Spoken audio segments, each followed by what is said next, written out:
Дом достроили? Я крымский татарин, а крымский татарин дом никогда не достраивает. Он все время пристраивает, достраивает или еще что-нибудь. Мы до конца будем строиться. В любом случае что-то найдется, где что делать.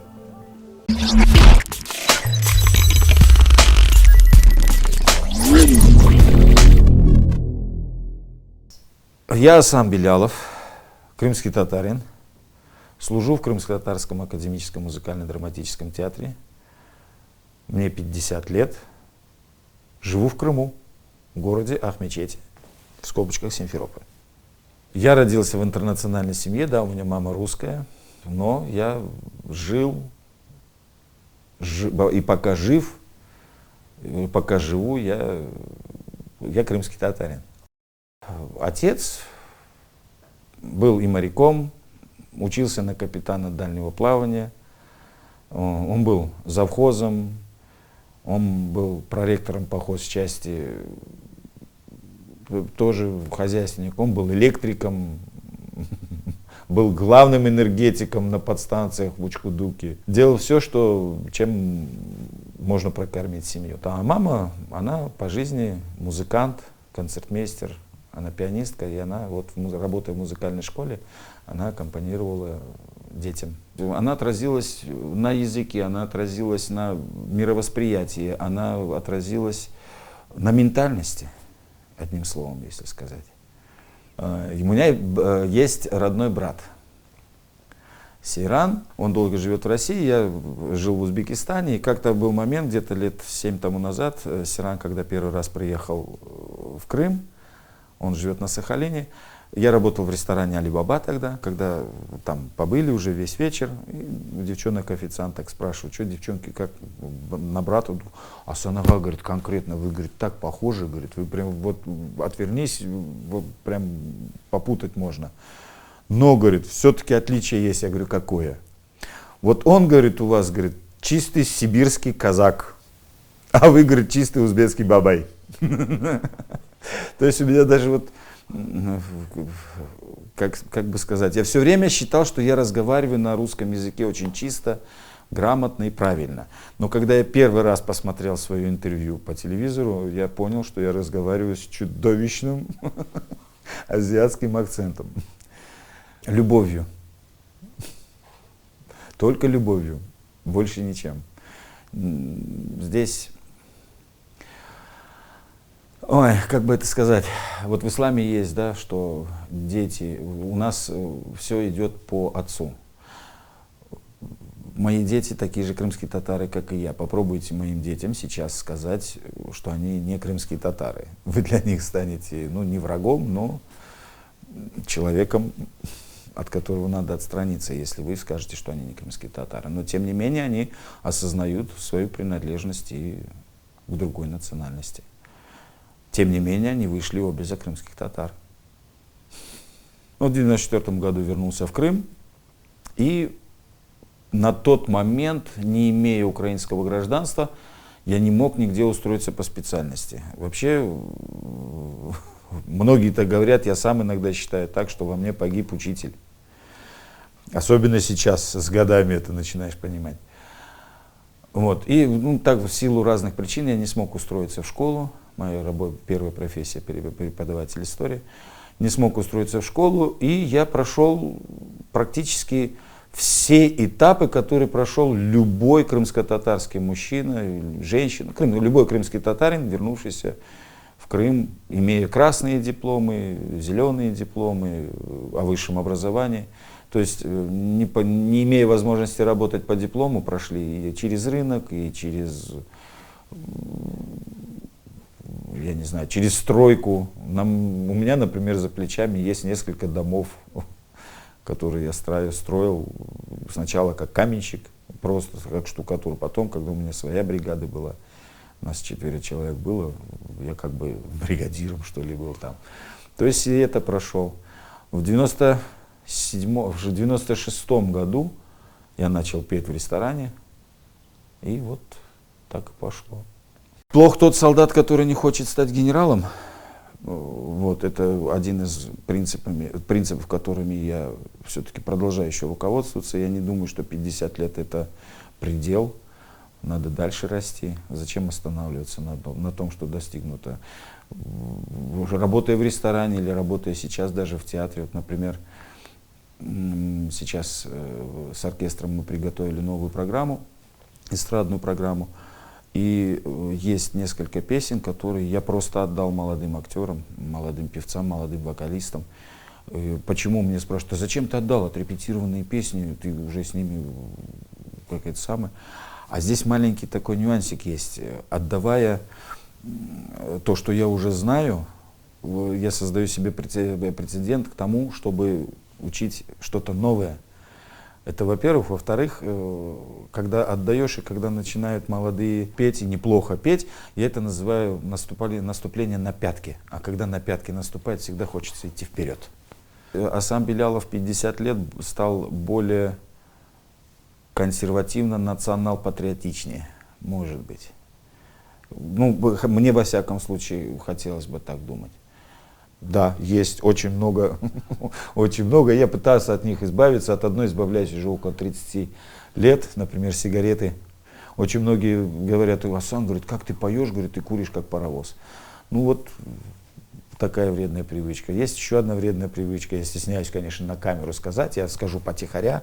Я ем по ночам. Sıra cezveler kaynıyor, sıra cezveler kaynıyor. У Сабри Реджепова много есть песен, и ее много исполнений.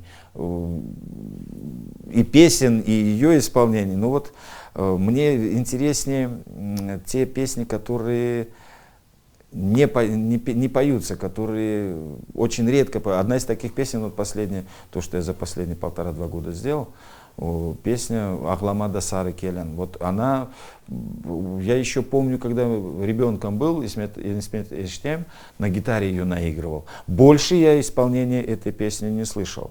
До того момента, пока не стал работать в ресторане Али-Баба. И там как-то однажды мне подошел один из посетителей ресторана, заказал эту песню.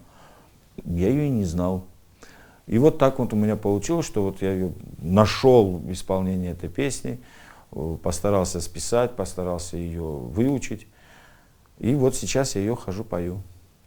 Это Ахламада Сары Келян. Записал минусовку, все, ходил к Райфу Алиеву специально, чтобы вот именно темель постараться взять.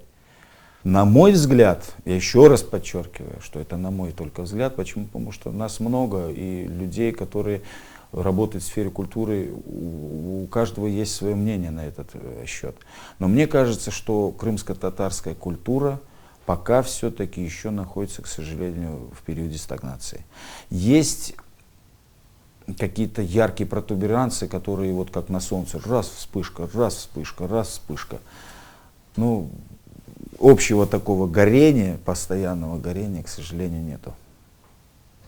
Это касается и театра, это касается и эстрады, это касается и фольклора. Это единственное, что все-таки вот на подъеме, мне так кажется, это скульптура, художники, изобразительное искусство, поэты. Отсутствие государственности, в первую очередь. Тут я даже не задумываясь, отвечая на этот вопрос, отсутствие государственной поддержки.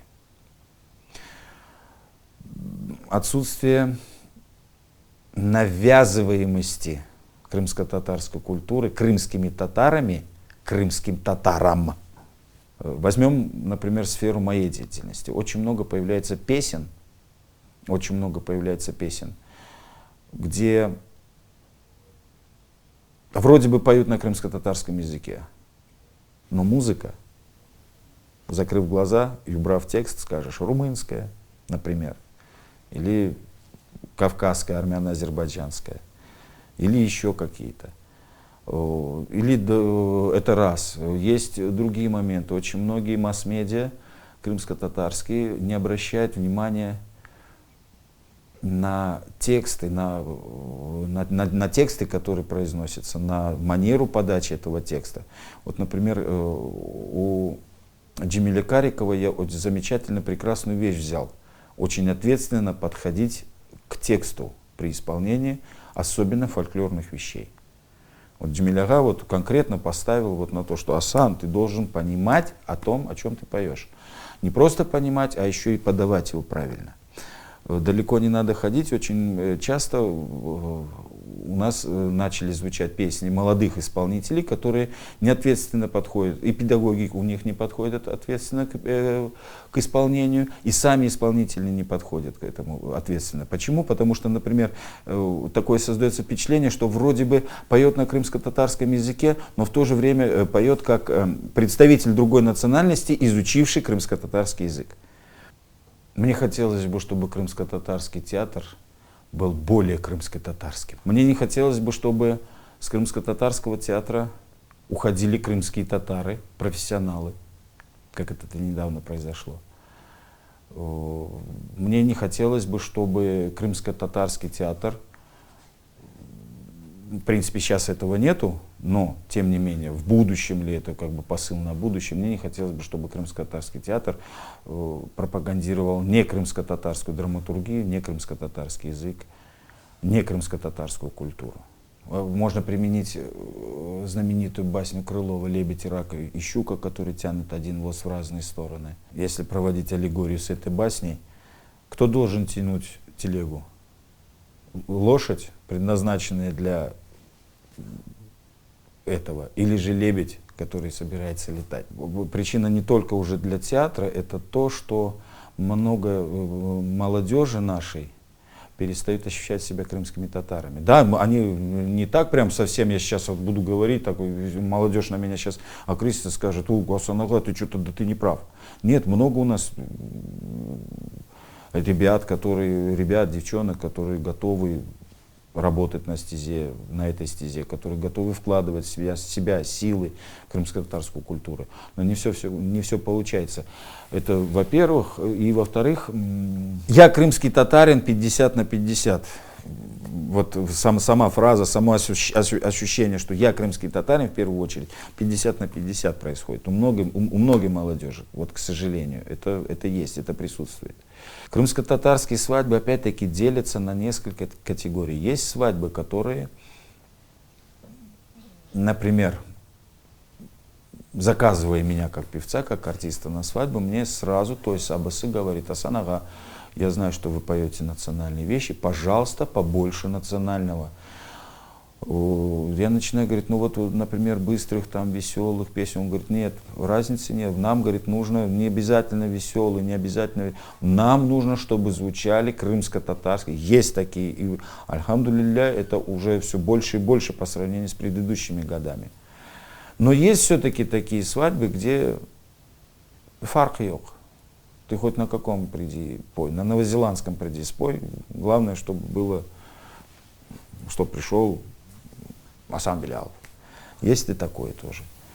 Поэтому, хотя с другой стороны, как бы то ни было, еще раз повторюсь, может быть, свадьбы — это действенный инструмент в сохранении крымско-татарской культуры и языка в том числе. Почему? Потому что это уже прецедент был. Вот время депортации, где именно свадьбы сохранили вот это вот все. Песни, культуру и так далее и тому подобное. То есть это один из действенных инструментов. Но опять-таки в том случае, если крымско-татары, гости этих свадьбах, каждый будет ощущать себя крымским татарином в первую очередь. Понимание того, что мы краснокнижный народ. Вот этого нету, к сожалению, у всех.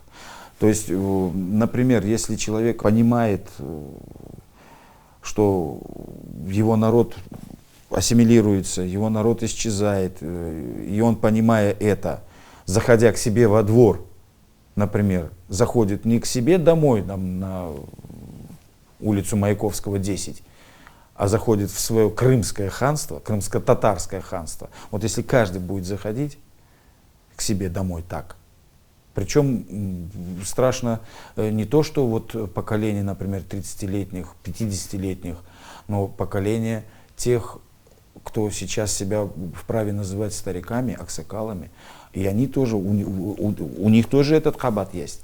Почему? Потому что меваранен, чеваранен рус тілінде лаф етелер. Біздің битайларымыз, біздің қарпабарларымыз. Вот это тоже мешает. В первую очередь, отсутствие ощущения себя крымским татарином, представителем умирающей нации. Я не боюсь этого слова «умирающий». Почему? Потому что пройдет еще 25-30 лет, и если положение вещей останется именно таким, то боюсь, что у крымских татар останется только вера в Аллаха и крымско-татарские имена. Разделение крымских татар начало чувствоваться, по моему, опять-таки, сугубо личному мнению, 300 лет тому назад. И оно продолжает делиться. Крымско-татарское общество продолжает делиться, к сожалению. И во всех периодах, что 18, что 19, что 20, что нынешний 21 век. Например, что взять? Возьмем, например, 20-е годы 20 века. Революционная ситуация в Крыму. Разделились крымские татары, разделились. Кто-то за большевизм пошел. Имена сейчас не буду называть, все прекрасно это знают. Кто-то за большевизм пошел, и потом сам же от него пострадал. Кто-то против большевиков пошел. И от большевиков же пострадал. Поэтому это и в 41-44 та же самая история, и последующая история, и предыдущая история. Сейчас опять-таки меня сейчас возьмут так на штыки сразу, так, Асан, ты не прав. Тот же самый Шагин-Гирей. Та вот история с Шагин-Гиреем. Опять разделение. Кто-то же за Шагина воевал, а кто-то воевал против Шагина. В угоду кому? В угоду третьей стороне. Каждый пускай найдет причину в самом себе и задаст самому себе вопрос, что я сделал для того, чтобы мой народ сохранился, чтобы завтра меня называли, вместо Асаном Сашей не назвали, например, или вместо Айдер Аликом не назвали, как это часто очень бывает. И есть еще тоже один такой моментик, это уже в нашей ментальности.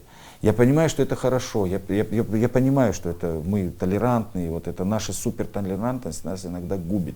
Например, будут стоять 5 крымских татар ребят, подойдет кто-то другой, не крымско-татарской национальности, они все перейдут на язык, понятный этому человеку. Я не буду сейчас говорить русский, украинский, английский, французский. Да, это так нужно, это может быть. Но с другой стороны, у других представителей других народов я этого не замечаю. Раз ты подошел, либо стой, либо еще что-то. А мы, чтобы его не обидеть, переходим на его язык. Нас же обижают, например, говоря на другом языке, когда я один, например, подойду, продолжают говорить на своем языке. Я не обижаюсь. Мен Крым татар тілінде 40 яшыға кірмегенше мен татар тілінде лаф етмейдім. Анлайдым, ама лаф етмейдім. Мен шынды мына 10 ел евелсінде бұл Крым татар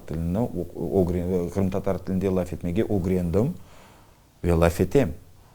Не olsa да лаф етем. Қыдырам сөзлеріні, 3 dakika, 5 dakika пауза yapam, сөзлердің арасына кірсетем, ама лаф етем. Чем я это достиг? Во-первых, я разговариваю, стараюсь, ломаю язык в физическом плане я имею в виду, но тем не менее говорю. Читаю, стараюсь читать на крымско-татарском, петь на крымско-татарском. Есть замечательная, прекрасная книга Чалсан Хайтармая Шерфединова.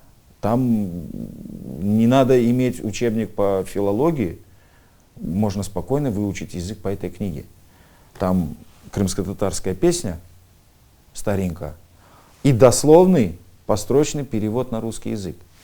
Пожалуйста, выучите, какая тебе песня понравилась, возьми, посмотри эту песню, Маначагана этой песни посмотри, построчно имеешь эту возможность. Это все зависит от своего собственного настроя. Если ты считаешь себя крымским татарином, значит ты должен осознавать, что крымско-татарский язык погибает. Значит, ты должен осознавать, что крымско-татарская ментальность погибает. В глобальном масштабе не скажу, скажу в более таком моменте, который встречается практически у каждого, кто имеет хотя бы автомобиль, например. Заходя на заправку, особенно например, на Атановскую заправку, которая декларирует третий государственный язык крымским татарином, видя у оператора бейджик с крымско-татарским именем, разговаривайте с ним на крымско-татарском языке. То есть даже вот эти вот мелочи, вот этих мелочей у нас нету. Я не помню, кто говорил, что без капли не будет моря. Вот этот вот разговор на заправке, он должен стать той каплей того моря, которое все затопит, который решит эту проблему. Даже в этом. В первую очередь язык, в первую очередь культура. Почему? Потому что без культуры, без языка народа не будет. Народа не будет. Будут просто, я не знаю, какие-нибудь индейцы, которые начали употреблять огненную воду, и которым бусины стали важнее своих духов леса. Говорите на крымско-татарском. Отдавайте своих детей в школы на крымско-татарский язык. Нету классов, пускай идут на факультативы. Для кого работает студия Караденис, для кого работают другие масс-медиа крымско-татарские, переводя мультфильмы, фильмы на крымско-татарский язык. Для кого они работают? Не для пустоты же. У меня есть очень хороший друг, Рустем, живет в Бахчисарае, это скрипач, солист группы «Минарет». Он с момента рождения у него детей, он с самого момента, они еще не понимают, они только родились, там, привезли с роддома. И когда они засыпают, он им ставит крымско-татарские национальные песни. Он только родился, его только привезли, но он уже ставит крымско-татарские песни. Не нума-нума какую-то. Мой смысл жизни, даже задумываться не буду, служение крымско-татарскому народу.